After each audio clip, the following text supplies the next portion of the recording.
नमस्कार, मैं हूं नीलू।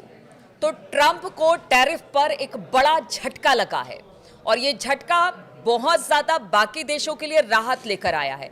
ये झटका क्या है और ट्रंप ने जो नीति अपनाई थी इस टैरिफ को लेकर कि ज्यादा से ज्यादा टैरिफ लगाया जाए और अमेरिका के पास ज्यादा से ज्यादा पैसे आए, लेकिन अब इसको लेकर झटका लगा है। किस तरह से ये झटका है, किस तरह से आने वाले समय में टैरिफ को लेकर जो एक टैरिफ वॉर छिड़ गया था उस पर विराम लगेगा। बातचीत करने के लिए मयंक मेरे साथ है।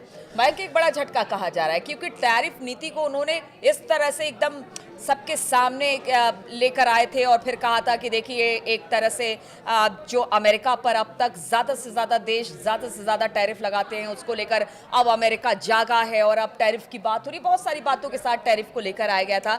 बाद में इसे कहा गया कि देखिए ये टैरिफ वॉर है, चाहे वो चाइना के साथ हो, यूरोपियन कंट्रीज के साथ हो, लेकिन अब इस पर विराम लगा है। किस तरह से राहत की खबर ये लेकर आया है? देखिए, मैनहट्टन का एक फेडरल कोर्ट है अमेरिका का, जिसने एक बड़ा फैसला सुनाया है और बड़ा फैसला सुनाते हुए ये कहा है कि जो ट्रंप ने खासकर लिबरेशन डे टैरिफ जिसे कहा जा रहा था, जो ट्रंप टैरिफ है, ये असंवैधानिक है और इसे लगाने का अधिकार राष्ट्रपति के पास है ही नहीं। इसे लगाने का अधिकार सिर्फ अमेरिकी कांग्रेस के पास है। देखिए, पूरे मैटर को समझना होगा कि ट्रंप ने उन देशों से आने वाले सामान पर समान रूप से टैक्स लगाने का आदेश दिया था जो अमेरिका से कम सामान खरीदते हैं और उससे ज्यादा सामान बेचते हैं। ऐसे देशों के ऊपर जो टैक्स लगाया था इसे कहा गया था लिबरेशन डे टैरिफ, जिसको लेकर ये पूरा विवाद था। अब देखिए, ट्रंप प्रशासन ने अप्रैल में जो अप्रैल अभी गया उसमें ये लिबरेशन डे टैरिफ के नाम से ये जाना जाने लगा और ये टैरिफ लगा दिया। इसके बाद अमेरिका के कई व्यापारियों ने इसको कोर्ट में चुनौती दी और कहा कि साहब ये जो ट्रंप की तरफ से टैरिफ लगाया गया है ये असंवैधानिक है, गैर कानूनी है। उसके बाद मैनहट्टन की एक फेडरल कोर्ट जो है उसमें इस पूरे मामले को लेकर सुनवाई हुई और उस सुनवाई में कोर्ट ने कई अहम बातें कही हैं। पहली बात तो उसने ये कही कि अमेरिकी राष्ट्रपति ट्रंप ने अपने अधिकारों का दुरुपयोग किया है और ऐसा कदम उठाया है जो अमेरिकी संविधान के खिलाफ है। ये पहली बात टैरिफ को लेकर फेडरल कोर्ट ने कही है मैनहट्टन के। दूसरी बात कोर्ट ने कहा, कोर्ट ऑफ इंटरनेशनल ट्रेड की ये 3 जजों की बेंच थी जो मामले की सुनवाई कर रही थी। उन्होंने कहा है कि अमेरिकी संविधान के अनुसार विदेशी देशों के साथ व्यापार को नियंत्रित करने का अधिकार केवल अमेरिकी कांग्रेस के पास है, ना कि प्रेसिडेंट के पास। ये दूसरी बड़ी बात कोर्ट की तरफ से कही गई। तीसरी बात, अदालत ने कहा कि ट्रंप ने जो international emergency economic power act यानी IEEPA के तहत ये ट्रैफिक लगाए थे, वह कानून उससे उन्हें ऐसा करने का असीमित अधिकार नहीं देता है। मतलब जिस एक्ट के तहत इस टैरिफ का अनाउंसमेंट किया गया था, इस टैरिफ को लागू किया गया था, कोर्ट का कहना है भाई ये कोई असीमित पावर नहीं है कि जो राष्ट्रपति को दे दिया और आपने सब किसी भी तरह के जो है टैरिफ लगा दिए।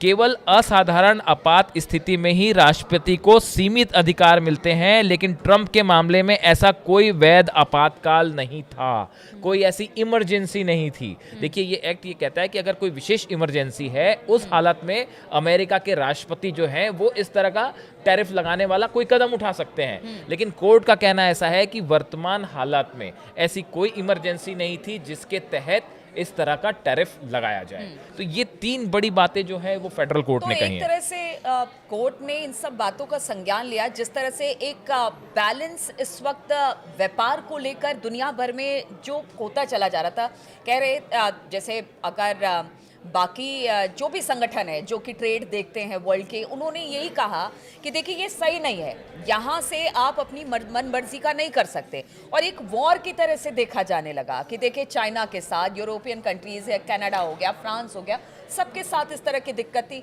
आने वाले समय में लग रहा था कि अब और वर्स्ट स्थिति होगी, क्योंकि देखिए चाइना के साथ कुछ दिन के लिए जरूर इसे स्थगित किया गया था, लेकिन उसके बाद क्या होगा, सब बाजार भी इससे सहमा हुआ था। तो अब इस फैसले के बाद कह सकते हैं कि शायद हालात बाजार को लेकर और व्यवस्थाओं को लेकर दुरुस्त हो, बड़ा परिवर्तन हो सकता है। देखिए, पहले तो ये बात समझनी होगी कि जो ट्रंप की तरफ से तर्क दिए गए फेडरल कोर्ट में, उन्होंने क्या कहा। ट्रंप प्रशासन ने दलील दी थी कि 1971 में तत्कालीन जो राष्ट्रपति थे रिचर्ड निक्सन, उन्होंने भी इमरजेंसी के तहत टैरिफ लगाए थे और तब कोर्ट ने इसे मंजूरी दी थी। ये ऐसा ट्रंप के लॉयर्स की तरफ से कोर्ट में कहा गया। दूसरी बात ये कही गई कि राष्ट्रपति की आपात स्थिति की घोषणा करने की वैधता तय करना अदालत का नहीं बल्कि कांग्रेस का अधिकार है, लेकिन अदालत ने इस तर्क को खारिज कर दिया। ये जो 2 तर्क बड़े ट्रंप की तरफ से दिए गए थे, इसे खारिज कर दिया गया।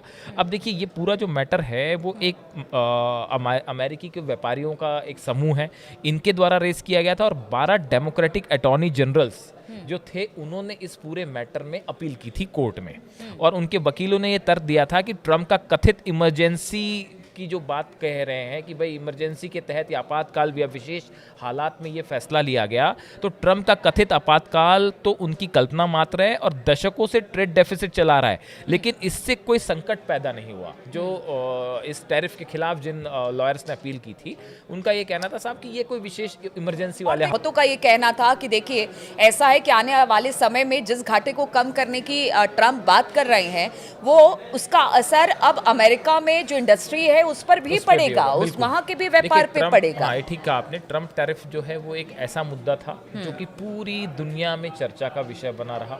पिछले 6 महीने जब से ये लागू हुआ है, उसके बाद से हर तरफ इसी की चर्चा थी, और ये माना जा रहा था कि इस ट्रंप टैरिफ के बाद जो है पूरे दुनिया के ट्रेड पे इसका बहुत बड़ा असर होगा, और ट्रेड डेफिसिट पे बहुत बड़ा असर होगा। कई देशों से जो व्यापार का संतुलन है वो बिगड़ सकता है। अब सवाल ये है कि आगे क्या होगा। हाँ। तो देखिए, ट्रंप एडमिनिस्ट्रेशन की तरफ से इस फैसले को US court of appeals for the federal circuit, इसमें चुनौती दी जा सकती है, और उसके बाद हो सकता है कि अगर वहां से भी मन मुताबिक फैसला नहीं आया तो वो सुप्रीम कोर्ट भी जा सकते हैं। तो अभी ट्रंप एडमिनिस्ट्रेशन के पास 2 स्टेप हैं जिससे वो इस फैसले को चुनौती दे ठीक है, तो ये हम मान के चले कि चूंकि मामला कोर्ट में आ गया है, तो ये मामला अभी लंबा खिंचेगा और तब तक थोड़ी राहत मिलेगी इस टैरिफ वॉर से, क्योंकि दुनिया भर में इसे लेकर हलचल मची हुई थी। खास तौर पर एक टैरिफ वॉर्स की स्थिति बन गई थी, चाहे वो चाइना हो, यूरोपियन कंट्रीज हो, ब्रिटेन हो, हर जगह इस तरह की चीजें देखने को मिल रही थी। भारत भी इससे कहीं ना कहीं प्रभावित था, लेकिन अब ये मामला कोर्ट में चला गया है। अब कोर्ट इस पर संज्ञान लेगा,